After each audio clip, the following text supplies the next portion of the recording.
ಇದು ಮತದಾನ ಅನ್ನೋದು ನಮ್ಮ ಹಕ್ಕಾಗಿರುತ್ತೆ.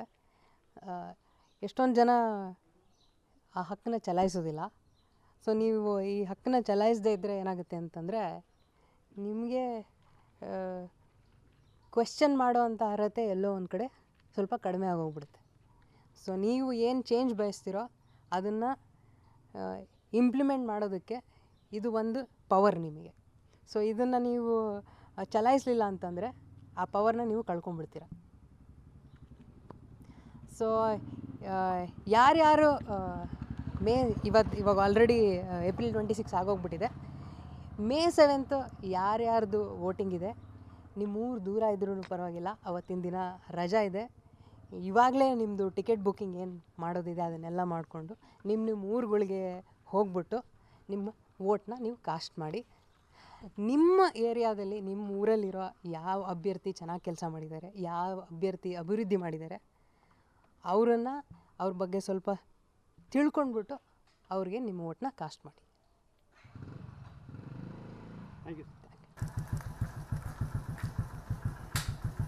ನಾನು ನಂದಿನಿ, ದುರ್ಗಕ್ಕೆ ಬಂದೀನಿ, ನಾನು ವೋಟ್ ಹಾಕಿದ್ದೀನಿ, ನೀವು ಹಾಕಿ ಅಂತೀನಿ.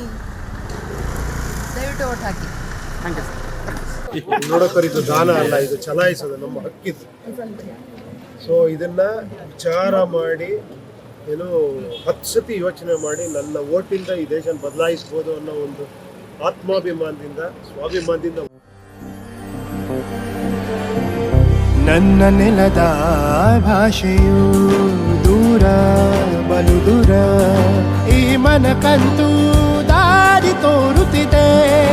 ಆ ಭಾಷೆಯದೇ ಬೆಳಕು ಬೆಳಕುವ ಬೆಳಕು ಬೆಳಕುವ. ದೂರ ಎಷ್ಟೇ ಹೋಗಿ ಈ ಭಾಷೆಯಿಂದ ದೂರವಾಗಲಾರಿರಿ. ವಿಮಲ್, ನಮ್ಮ ಭಾಷೆ ಕೇಸರಿ. ವೋಟ್ ಚಲಾಯಿಸ್ಬೋದು. ಬೆಂಗಳೂರಿನಲ್ಲಿ ಯಾವಾಗಲೂ ನೀರಸ ಪ್ರತಿಕ್ರಿಯೆ ಅಂತ ಪ್ರತಿ ಬಾರಿನೂ ಕೂಡ ನಾವು ಹೇಳ್ತೀವಿ ಸರ್. ಎಲ್ಲ ಬೆಂಗಳೂರು ಬಿಟ್ಟು ಹೋಗ್ತಾರೆ ವೀಕೆಂಡ್ ಬರುತ್ತೆ ಅಂತ ಹೇಳಿ, ಎಷ್ಟೇ ಜಾಗೃತಿ ಮೂಡಿಸಿದ್ರು ಕೂಡ ಆಗ್ತಾ ಇಲ್ಲ ಅನ್ನೋ ಒಂದು ಆರೋಪ. ಅದೇ ಈಗ ನೀರಸ ಪ್ರತಿಕ್ರಿಯೆ ಹೆಂಗಾಗಿದೆ ಅಂದರೆ, ಈಗ ಈ ವಿಚಾರಗಳು ಮಾತಾಡೋದು ನೀರಸ ಆಗಿದೆ, ಅದನ್ನು ನೋಡೋದು ನೀರಸ ಪ್ರತಿಕ್ರಿಯೆ ಆಗಿದೆ. ಪಾಲಿಟಿಕ್ಸ್ ಅಂದ್ರೇ ಒಂಥರ ಇದಾಗ್ಬಿಟ್ಟಿದೆ. ಅದಕ್ಕೆ ಕಾರಣಕರ್ತರು ನಾವು ಕೂಡ.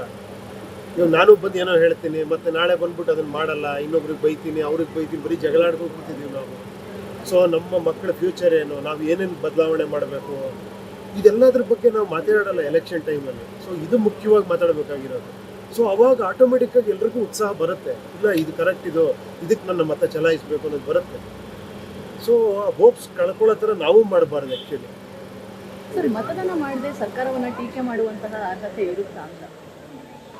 ಇಲ್ಲ, ಖಂಡಿತ ಅರ್ಹತೆ ಇರಲ್ಲ. ಏನು ಕೇಳೋ ಅರ್ಹತೆಯೂ ಇರಲ್ಲ ಅವ್ರಿಗೆ. ಇಲ್ಲಿ ನನ್ನ ಪ್ರಕಾರ ಬದುಕೋ ಅರ್ಹತೆಯೂ ಇರಲ್ಲ. ವೋಟ್ ಮಾಡಲಿಲ್ಲ ಅಂದರೆ ಅವ್ರಿಗೆ ಪ್ರಜಾಪ್ರಭುತ್ವ ವ್ಯವಸ್ಥೆಯಲ್ಲಿ ಇರೋಕ್ಕೆ ಅರ್ಹರಲ್ಲ ಅವರು. ಸರ್, ಫಸ್ಟ್ ಟೈಮ್ ವೋಟರ್ಸಿಗೆ, ಯುವಕರಿಗೆ ಏನು ಕರೆ ಕೊಡ್ತೀರಾ ಸರ್? ಇದೆಲ್ಲ ಮಾತಾಡ್ತಿರೋದೇ ಅವ್ರಿಗೋಸ್ಕರನೇ.